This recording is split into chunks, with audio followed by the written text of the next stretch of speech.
नीलांजन समाभाषम रविपुत्रम यमाग्रजम छाया मार्तंड शंभूतम तम नमामि शनैश्चरम। जय श्री शनिदेव, जय श्री राधे कृष्ण। आप सभी का हमारे YouTube चैनल पे बहुत बहुत स्वागत है। आइए आज सुनते हैं शनिवार शनिदेव की कथा। शनिवार के दिन जो भी भक्त सच्ची श्रद्धा के साथ शनिवार का व्रत करते हैं या शनिदेव का पूजन करते हैं, पीपल के वृक्ष में गुड़ तथा तिल मिश्रित जल डालते हैं, इससे शनिदेव की कृपा प्राप्त होती है। शनिदेव जो कि दंडनायक और कर्म फल दाता कहलाते हैं, जो कि सबों को कर्मों के अनुसार उन्हें फल प्रदान करते हैं। अगर शनि की साढ़े साती हो या ढैया हो तो व्यक्ति कई प्रकार से उनके घरों में परेशानियां या उनके जीवन में परेशानियों का सामना उन्हें करना पड़ता है। लेकिन कुछ उपाय और पूजन के जरिए अगर आप शनिवार के दिन शनिदेव को प्रसन्न करते हैं तो शनि की दशा में कोई कष्ट नहीं होता है। शनिवार के दिन चाहिए कि इस दिन पीपल के वृक्ष में गुड़ तथा तिल मिश्रित जल अवश्य ही डालना चाहिए। पीपल के वृक्ष में सभी देवी देवताओं का वास माना गया है और खास करके शनिदेव की दशा में कष्ट नहीं होता है। या शनिदेव के मंदिर में जाकर के शनिवार के दिन शनिदेव के ऊपर सरसों का तेल अगर चढ़ाते हैं, इससे शनिदेव प्रसन्न होते हैं। या सरसों के तेल में अपना मुख देख करके उस सरसों के तेल का दान करें, इससे शनिदेव प्रसन्न होते हैं। शनिदेव न्याय प्रिय है। जो भी भक्त धर्म कर्म का कार्य करते हैं उनके ऊपर शनिदेव का कृपा सदैव बना रहता है। तो आइए सुनते हैं शनिवार शनिदेव की कथा। तो बोलिए प्रेम से शनिदेव महाराज की जय। कुछ समय पहले की बात है कि एक समय सभी नवग्रहों सूर्य, चंद्र, मंगल, बुध, बृहस्पति, शुक्र, शनि, राहु और केतु में विवाद छिड़ गया कि इनमें से सबसे बड़ा आखिर कौन है। सभी आपस में लड़ने लगे और कोई निर्णय न होने पर देवराज इंद्र के पास निर्णय कराने के लिए सभी नवग्रह पहुंचे। इससे देवराज घबरा गए और इस निर्णय को देने में अपनी असमर्थता जताई। परंतु उन्होंने कहा कि इस समय पृथ्वी पर राजा विक्रमादित्य हैं, जो कि अति न्याय प्रिय है, वे ही इसका निर्णय कर सकते हैं। सभी ग्रह एक साथ राजा विक्रमादित्य के पास पहुंचे और अपना विवाद उनसे कह सुनाया। साथ ही निर्णय के लिए कहा। राजा इस समस्या से अति चिंतित हो उठे, क्योंकि वे जानते थे कि जिस किसी को भी छोटा बताया जाए वही कुपित हो उठेगा। तब राजा को एक उपाय सूझा। उन्होंने स्वर्ण, रजत, कांस्य, पीतल, सीसा, रांगा, जस्ता, अभ्रक और लौह से 9 सिंहासन बनवाए और उन्हें इसी कर्म में रखा। फिर उन सबसे निवेदन किया कि आप सभी अपने अपने सिंहासन पर स्थान ग्रहण करें। जो अंतिम सिंहासन पर बैठेगा वही सबसे छोटा माना जाएगा। इस अनुसार लौह सिंहासन सबसे बाद में होने के कारण शनिदेव सबसे बाद में बैठे, तो वह सबसे छोटे कहलाए। उन्होंने सोचा कि राजा ने यह जानबूझकर किया है। उन्होंने कुपित होकर राजा से कहा कि हे राजा, तू मुझे नहीं जानता। सूर्य एक राशि में 1 महीने तक, चंद्रमा 2.25 महीने तक 2 दिन तक, मंगल 1.5 महीने तक, बृहस्पति 13 महीने व बुध और शुक्र 1-1 महीने विचरण करते हैं। परंतु मैं 2.5 से 7.5 साल तक रहता हूँ। बड़े बड़ों का मैंने विनाश किया है। भगवान श्री राम की 7.5 आने पर उन्हें वनवास जाना पड़ा। रावण की आने पर उसकी लंका को बंदरों की सेना से परास्त होना पड़ा। अब तुम सावधान रहना। ऐसा कहकर कुपित होते हुए शनिदेव वहां से चले गए। अन्य देवता खुशी खुशी चले गए।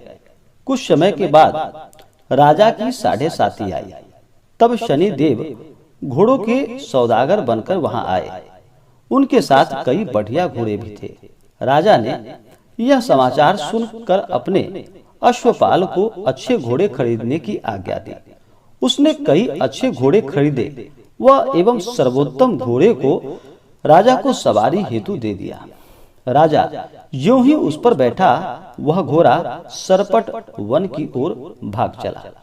भीषण वन में वह पहुंचा और वहां से अंतर्ध्यान हो गया और राजा भूखा प्यासा भटकता रहा। तब एक ग्वाले ने उसे पानी पिलाया। राजा ने प्रसन्न होकर उसे अपनी अंगूठी दे दी। वह अंगूठी देकर राजा नगर को चल दिया और वहां अपना नाम उज्जैन निवासी वीका बताया। वहां एक सेठ की दुकान में उसने जल इत्यादि पिया और कुछ विश्राम किया। भाग्यवश उस दिन सेठ की बड़ी बिक्री हुई।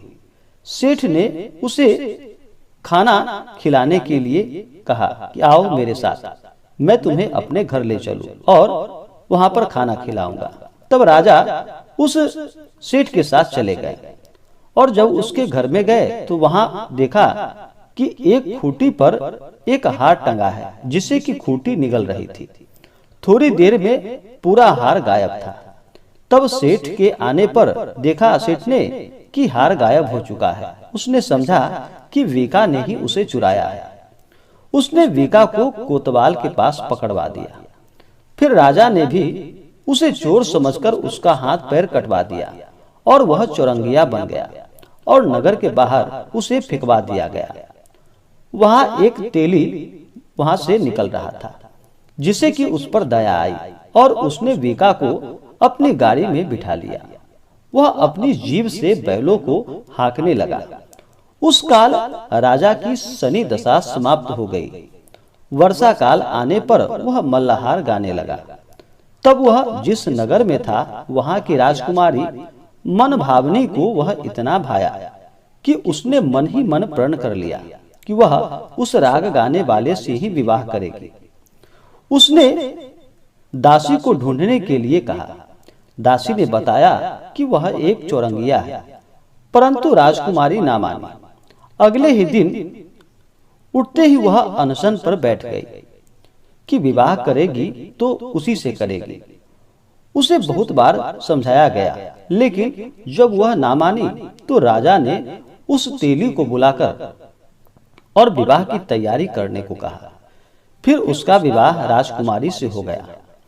तब एक दिन सोते हुए स्वप्न में शनि देव ने राजा से कहा कि राजन, तुमने देखा मुझे छोटा बताकर तुमने कितना दुख झेला।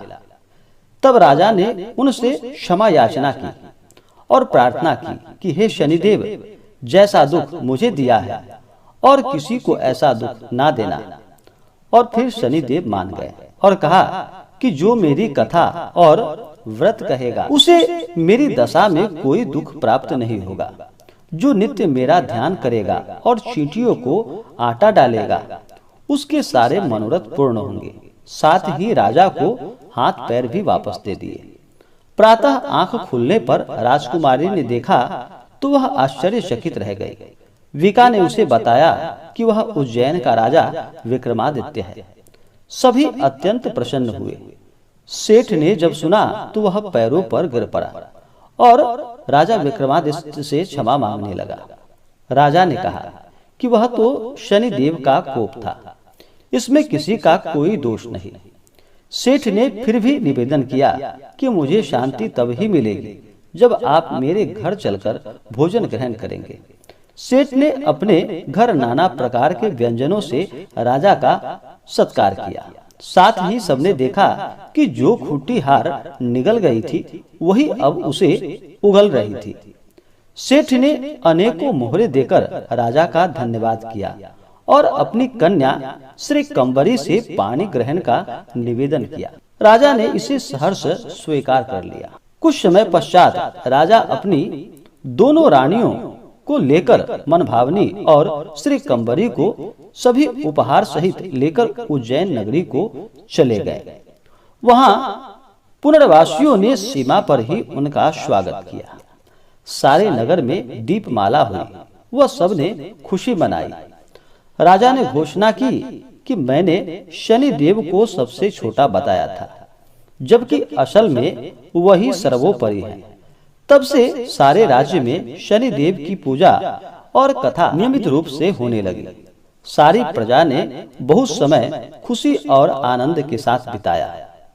जो कोई शनिदेव की इस कथा को सुनता है या पढ़ता है, उसके सारे दुख शनिदेव की कृपा से दूर हो जाते हैं। इसी प्रकार से जो भी जातक सच्ची श्रद्धा के साथ, नियम और निष्ठा के साथ शनिवार का व्रत करते हैं, शनिदेव का पूजन करते हैं, कथा श्रवण करते हैं, शनिदेव की कृपा से उन्हें सभी प्रकार के सुख समृद्धि की प्राप्ति होती है।